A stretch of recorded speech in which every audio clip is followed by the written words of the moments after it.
Hello mga boss, nagbabalik tayo. Magandang araw ulit sa inyo. Baka naghahanap kayo ng magandang space sa railings. Ito mga boss, may nakita akong magandang klase ng haspe. Tatanungin natin ng ating co-worker, si Boss Tutoy. Shout out!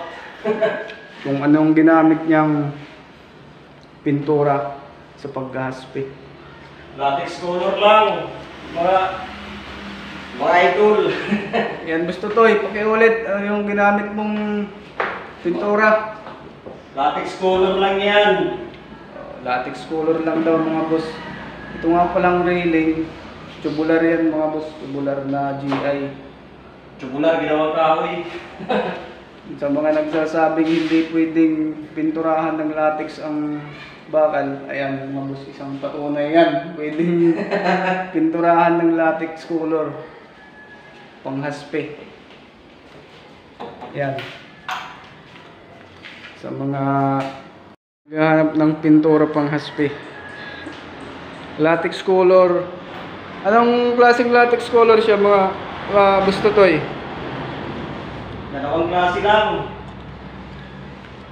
Birdsea naman, tsaka ay, mali pala. Rosina, tsaka lamp-black latex color. Yan mga boss. Rosina, lamp-black, latex color. So yan. Baka gusto nyo yung klase ng pagpipintura niya. Latex color lang. May panghaspe na kayo. Ano nga palang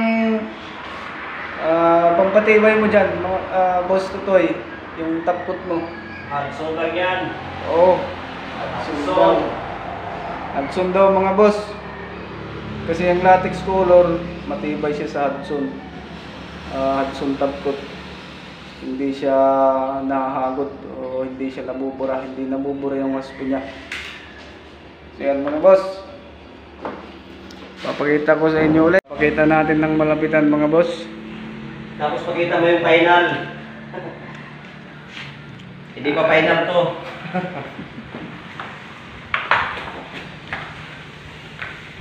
Ayan mga boss. Rosina, lamp black. Paghalawin nyo lang. Tapos lagyan nyo daw ng kunting tubig. Goods na. May haspe na kayo.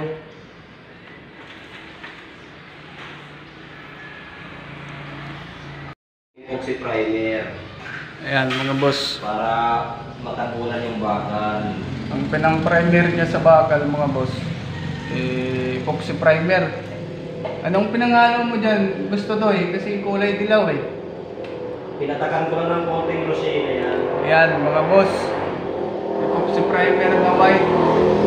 Tapos pinaluan niya ng rosina para magdilaw yung pundo ng haspe niya mga boss. So yan mga boss. Next time ulit, don't forget to subscribe. Tapos pa-like. Malaking tulong ang like ninyo mga boss. Shout out sa mga basher dyan. Sana maglabasan sila, no?